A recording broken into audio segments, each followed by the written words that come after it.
अस्सलाम वालेकुम, मैं हूं शफीक एक नई वीडियो के साथ हाजिर हूं। आज की वीडियो का टॉपिक ये है कि जब हम वॉशरूम में टाइल लगाने जा रहे हैं 2023 में तो उस पर कितना खर्चा आएगा। इसमें दो तीन चीज़ें मैं आपसे शेयर करूंगा। नंबर एक तो ये कि टाइल की प्राइस तो देखेंगे कि एक स्टैंडर्ड साइज़ का जो वॉशरूम है, सपोज 6 फीट बाय 7 फीट का जो वॉशरूम है उसमें टाइल लगाते हैं तो कॉस्ट कितनी आती है। सेकेंड ये देखेंगे कि किस तरह की टाइल हमें पसंद करनी है जिसमें वेस्टेज कम से कम हो और ख़र्चे को थोड़ा सा रिड्यूस किया जा सके।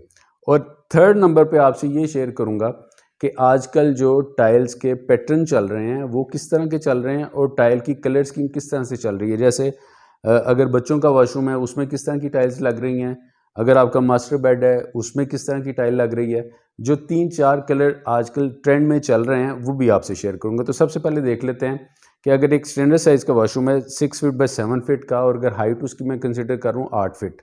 उसकी रीज़न ये है कि आजकल 8 फीट एक स्टैंडर्ड साइज़ चल रहा है, दरवाज़ों का ट्रेंड चल रहा है हाइट का, तो मैं 8 फीट इसे कंसिडर कर रहा हूँ। अगर आपकी हाइट 8 फीट से ज़्यादा है तो आप इसमें वो कॉस्ट उसमें वो ऐड कर लीजिएगा। अगर इसकी मैं टोटल स्क्वायर फीट देखूँ 6 फीट बाय 7 फीट वाले वॉशरूम की, इसका फ्लोर उसमें ऐड कर लें, इसकी दीवारें ऐड कर लें और इसमें जो 2.5 फीट बाय 8 फीट का एक दरवाज़ा है वो अगर आप माइनस कर दें तो ये टोटल अगर आप देखें तो ये 230 स्क्वायर फीट बन जाता है। इसे अगर मैं मीटर में कन्वर्ट करता हूँ ये तकरीबन 21 स्क्वायर मीटर टाइल बनती है। अच्छा, इसमें अगर हम 10% इसकी वेस्टेज भी ऐड कर लेते हैं वो तकरीबन 2 मीटर बनती है, तो टोटल ये कोई 23 स्क्वायर मीटर टाइल बन जाती है जो 6 फीट बाय 7 फीट के वॉशरूम के लिए हमें काफ़ी है। अच्छा, इसकी जो प्राइस मार्केट में चल रही है, प्राइस पे जाने से पहले मैं आपसे दो चीज़ें शेयर कर लेता हूँ कि सबसे पहले तो जब भी आप टाइल परचेज़ करने जा रहे हैं उसमें एक चीज़ को ज़रूर कंसिडर करना है आपने कि जब भी टाइल परचेज़ करनी है तो उसमें बहुत ज़्यादा जिसमें मोटिव या पैटर्न्स बने हुए हैं टाइल में, उस टाइल का खर्चा ज़्यादा आएगा बनिस्बत के अगर कोई सेल्फ पैटर्न वाली टाइल है या प्लेन टेक्सचर वाली टाइल है वो अगर लगाते हैं तो उसका खर्चा कम आएगा। उसकी रीज़न ये है कि जब एक पैटर्न वाली टाइल है तो जब भी दीवारों पे लगाते हैं तो उसमें कहीं ना कहीं पे कटिंग तो ज़रूर आती है। तो जहाँ पे कटिंग आती है अगर पैटर्न वाली टाइल है तो वो बाकी की जो टाइल है वो सारी वेस्टेज में चली जाती है। और अगर कोई प्लेन टाइल है तो वो कुछ ना कुछ टाइल उसकी वो यूज़ हो जाती है अगर वो टाइल प्लेन है। तो इसलिए खर्चे में अच्छा खासा फ़र्क पड़ जाता है प्लेन टाइल में और टेक्सचर वाली टाइल में। अच्छा, सेकंड इसको देखना ये है कि कोशिश करें कि जब भी आप वॉशरूम की टाइल परचेज़ करने जा रहे हैं तो आपके पास उसकी एग्जैक्ट साइजेज़ होने चाहिए उसकी दीवारों के। उसकी रीज़न ये है कि जब आपको एग्जैक्ट साइजेज़ होंगे तो मार्केट में हर साइज़ की टाइल अवेलेबल होती है। तो आप कोशिश ये करेंगे कि वो वाली टाइल परचेज़ करें, उस टाइल के पैटर्न्स को पसंद करें जो वेस्टेज में सबसे कम आपको पड़ रही हो। क्योंकि अगर आप ये ख्याल नहीं रखेंगे, कोई भी टाइल परचेज़ कर लेंगे तो हो सकता है वो टाइल जब दीवारों पे लगानी शुरू करें तो उसमें बहुत ज़्यादा वेस्टेज आए। तो इन चीज़ों को आपने ज़रूर कंसिडर करना है।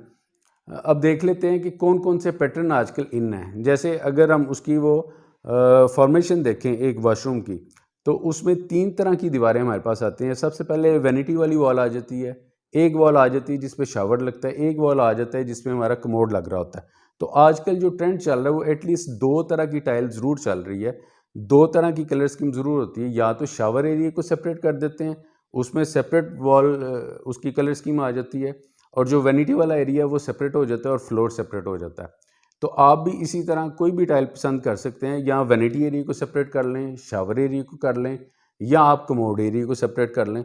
वो आप अपनी फॉर्मेशन के हिसाब से ये पैटर्न इसमें पसंद कर सकते हैं। तो ज़्यादा जो चलने वाले आजकल कलर हैं वो ग्रे, बेज, वाइट, पिंक। अगर लेडीज़ के या बच्चों के हैं उसमें पिंक ज़्यादा चल रहा होता है और अगर जो मास्टर बेड है उसमें ग्रे टोन ज़्यादा चल रही होती है, ग्रे और ब्लैक, वाइट ये चल रही होती है। और इसी तरह बेज, अगर एक से ज़्यादा वॉशरूम है तो उसमें बेज भी आप इस्तेमाल कर सकते हैं। अच्छा, ये तो थी एक जनरल इन्फॉर्मेशन। अब आ जाते हैं टाइल की कीमत कितनी है। अगर मैं लाहौर की बात करूं तो इसमें जो वॉशरूम की टाइल्स की प्राइजेज़ हैं वो 1300 स्क्वायर मीटर से लेके ऑनवर्ड चलती हैं। आप जहां भी रह रहे हैं आप उस हिसाब से उसे प्लान कर सकते हैं कि एक 6 फीट बाय 7 फीट का वॉशरूम है तो तकरीबन 23 स्क्वायर मीटर टाइल लगती है। आप वो उस हिसाब से रेट के साथ उसे मल्टीप्लाई करके अपना वो बजट निकाल सकते हैं। तो मैं अगर इसको एवरेज पे करूँ कि जहाँ से इसकी रेंज स्टार्ट हो रही है टाइल्स की, वो तकरीबन 1300 रुपये पर स्क्वायर मीटर से इसकी रेंज स्टार्ट होती है। तो इसे अगर मैं मल्टीप्लाई करता हूँ 23 स्क्वायर मीटर के साथ, ये तकरीबन 29,900 रुपये बनते हैं। एक वॉशरूम का खर्चा आता है ये। अच्छा, आप इस खर्चे को मज़ीद भी कम कर सकते हैं और बहुत ज़्यादा भी कर सकते हैं, ये आपके हाथ में है। रीज़न वही है कि जितना आप इस पे होमवर्क करेंगे, जितना आप मार्केट में टाइम ज़्यादा गुजारेंगे टाइल के साइज़ के हवाले से, टाइल के पैटर्न के हवाले से, तो आप बेहतर अपनी प्लानिंग कर सकते हैं और कम खर्चे में भी इस वॉशरूम को तैयार कर सकते हैं और बहुत ज़्यादा खर्चे में भी इसे तैयार कर सकते हैं। ये सारी आपके हाथ में है इसकी प्लानिंग। उम्मीद है ये वीडियो आपको पसंद आई होगी। पसंद आई तो लाइक कर दें। नेक्स्ट वीडियो तक अल्लाह हाफ़िज़।